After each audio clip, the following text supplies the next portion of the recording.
प्यारे बच्चों, आज हम यायावर साम्राज्य के बारे में जानेंगे। यायावर साम्राज्य पढ़ने से पहले आइए इनके अर्थ समझते हैं। यायावर घुमक्कड़ या खानाबदोश समाज, वे लोग जो अपनी आजीविका की तलाश में एक स्थान से दूसरे स्थान पर घूमते रहते हैं, यायावर कहलाते हैं। साम्राज्य ऐसा राज्य जहां कई जातियां रहती हैं, जो क्षेत्र में विशाल हैं और जहां सम्राट के पास समस्त अधिकार हैं, जैसे मुगल साम्राज्य। बच्चों, साम्राज्य में एक व्यवस्थित प्रशासनिक, राजनीतिक और आर्थिक प्रणाली होती है और हम यही जानेंगे कि किस तरह मंगोल, जो एक खानाबदोश समाज था, उन्होंने एक विशाल साम्राज्य किस प्रकार स्थापित किया और इसे ही यायावर साम्राज्य कहा जाता है। बच्चों, चंगेज खान मंगोल साम्राज्य का संस्थापक था।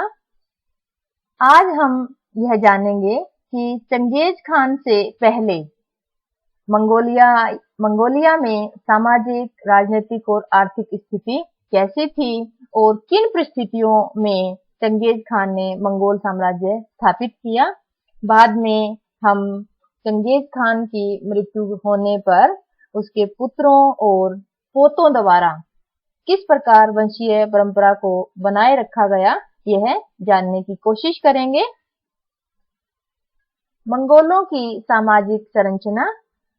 बच्चों, मंगोलिया मध्य एशियाई देश है और उत्तर में रूस, दक्षिण, पूर्व और पश्चिम में चीन है। और एक बात यह ध्यान रखनी है कि 1921 में गणराज्य बनने के बाद मंगोलियाई सीमा आप देख रहे हैं। जिस समय का इतिहास हम पढ़ रहे हैं, उस समय ऐसी बाउंड्री नहीं थी, ऐसी सीमाएं नहीं थी। यह ध्यान में रखकर हमें यायावर साम्राज्य पढ़ना है। मंगोलिया के पश्चिम में अल्ताई पहाड़ियां और ओनोन और सेलेंगा नदियां हैं बच्चों। दक्षिण में शुष्क गोबी मरुस्थल है। आइए मैप पे देखते हैं। यह मंगोलिया है बच्चों, जो रेड लाइन की सीमाएं दिखाने की कोशिश की है। और दक्षिण में गोबी मरुस्थल है, इसका कुछ हिस्सा चीन में भी है। ये शुष्क मरुस्थल था बेटा, सूखा। सेलेंगा और ओनोन नदियां देखिए बच्चों, और ये रूस के बाइकल झील में गिरती हैं। मंगोलों की सामाजिक संरचना। बच्चों, मैप पे जो ग्रीन कलर में दिखाया गया है, यह स्टेपीज घास के मैदान है और घास के मैदान पशुपालन के काम आते हैं बच्चों। चरागाहें होती हैं जहां पशुपालन मुख्य व्यवसाय होता है लोगों का। और जो रेड कलर दिखाया गया है, जो बाउंड्री दिखाई गई है, यह वह क्षेत्र है जिसका इतिहास हम पढ़ रहे हैं। तो यहाँ के लोगों का मुख्य व्यवसाय पशुपालन था। कारण क्या है? स्टेपीज घास के मैदान। पशुपालक समाज के साथ ही शिकारी संग्राहक लोग भी थे और वे पशुपालक लोगों की तुलना में गरीब होते थे और ग्रीष्म काल में पकड़े गए जानवरों की खाल के व्यापार से अपना जीवन निर्वाह करते थे। बच्चों, इस पूरे क्षेत्र में अधिकतम और न्यूनतम तापमान में बहुत ज्यादा अंतर था। कठोर शीत ऋतु होती थी और जो ग्रीष्म ऋतु थी वह छोटी भी होती थी और शुष्क भी। तो बड़ा मुश्किल जीवन था और लोग जो है तंबुओं और जरों का प्रयोग करते थे और एक स्थान से दूसरे स्थान पर अपने पशुओं के साथ घूमते रहते थे। व्यवसाय, पशुपालन और शिकार संग्रहण। पशुपालन से संबंधित उत्पादों का, जैसे खाल, मांस और दूध का, ये यायावर लोग व्यापार करते थे और शीत ऋतु में पशुधन और इससे संबंधित व्यापार होता था। और ग्रीष्म ऋतु में जो छोटी होती थी अवधि में और सूखी भी थी, कुछ स्थानों पर कृषि की जाती थी। हालांकि मंगोल यायावरों ने कृषि कार्य को नहीं अपनाया। तो पशुपालन और शिकारी संग्राहक जो समाज है, इनकी जो अर्थव्यवस्था थी वो घनी आबादी वाले क्षेत्रों में रहने वाले लोगों का भरण पोषण करने में असमर्थ थी और इसी वजह से मंगोलिया में कोई नगर नहीं उभर पाए थे। कबीलाई समाज। मंगोलियाई समाज बच्चों कबीलाई समाज था। लोग नरजातीय यानी साझा नस्ल, एक सामुदायिक पहचान और भाषाई संबंधों पर मंगोल लोग आपस में जुड़े हुए थे। आर्थिक संसाधनों की कमी थी। अभी हमने देखा कि कृषि कार्य अपनाया नहीं है। व्यापार मुख्य रूप से पशु उत्पादों से संबंधित था। नगर भी नहीं उभर पाए थे, तो संसाधनों में कमी थी। और पितृपक्षीय यानी पिता की ओर से जो वंश चले आ रहे थे, उन वंशों में समाज जो है वो विभाजित था। समाज में उच्च स्थिति उसी की मानी जाती थी जिसके पास पशुधन ज्यादा है और चारण भूमि भी अधिक है। इस वजह से लोग उसके अनुयायी बन जाते थे और स्थानीय राजनीति में भी उच्च स्थिति प्राप्त करने वाले लोगों का दबदबा रहता था।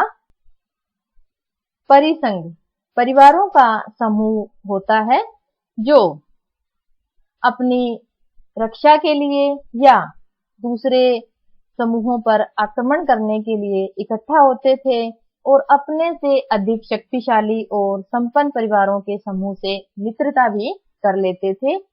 ये परिसंघ कहलाए। हालांकि परिसंघ छोटी अवधि के लिए ही बनाए जाते थे, पर चंगेज खान द्वारा बनाया गया परिसंघ काफी स्थायी था और उसकी मृत्यु के बाद भी अस्तित्व में रहा।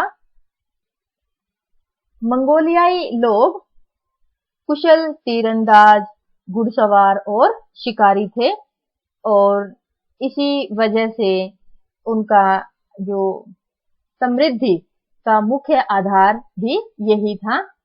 स्वभाव आक्रामक स्वभाव के थे ये यायावर लोग और लूटपाट करते थे, खास तौर से अपने पड़ोसी देश चीन के लोगों के साथ आजीविका के लिए और अनाज व हथियार के लिए लूटपाट का रास्ता अख्तियार करते थे ये लोग।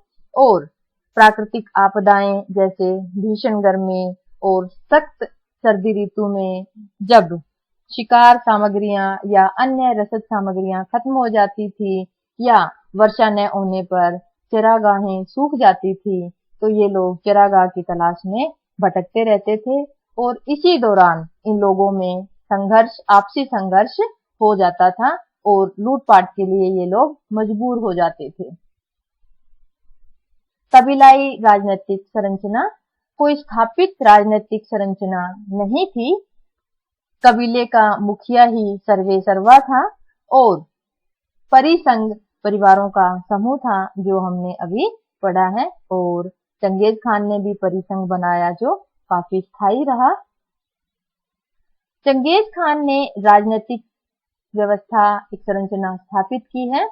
साम्राज्य को प्रांतों में बांटा जिसे उलूस कहा गया। नवविजित क्षेत्रों को चंगेज खान ने अपने चारों बेटों में बांट दिया था और इसे उलूस कहा गया। आज के प्रांतों की तरह विभाजन था साम्राज्य का।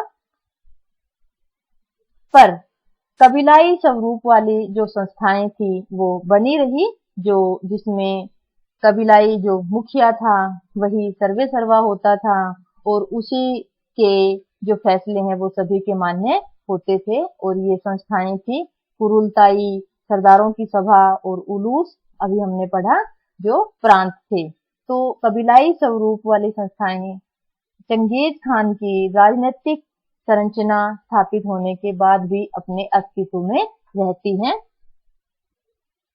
मंगोलों की आर्थिक संरचना। चीन के साथ मुख्य रूप से व्यापार और वस्तु विनिमय आदान प्रदान होता रहता था। चीन को यायावर लोग घोड़े, फर और स्टेपी क्षेत्र में पकड़े गए शिकार बेचते थे और उनसे खेती से प्राप्त उत्पाद हमने पढ़ा है। मंगोलों ने कृषि कार्य नहीं अपनाया था, तो खेती से प्राप्त उत्पाद अपने पड़ोसी देश चीन से खरीदते थे और इसी के साथ लोहे के उपकरण भी खरीदते थे।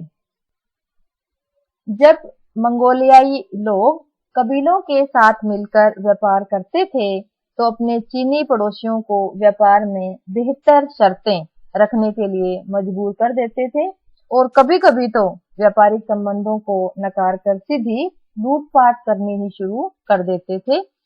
कई बार मंगोलों का जो कबीलाई जीवन अस्त व्यस्त हो जाने पर चीन भी स्टेपीज क्षेत्र में अपना जो प्रभाव है वो बढ़ाने की कोशिश करता था। इसी वजह से सीमावर्ती झड़पें यानी एक दूसरे की जो सीमाएं हैं उसमें झड़पें होती रहती थी और इससे चीन का जो स्थायी जीवन है उसका विनाश होने लगा था।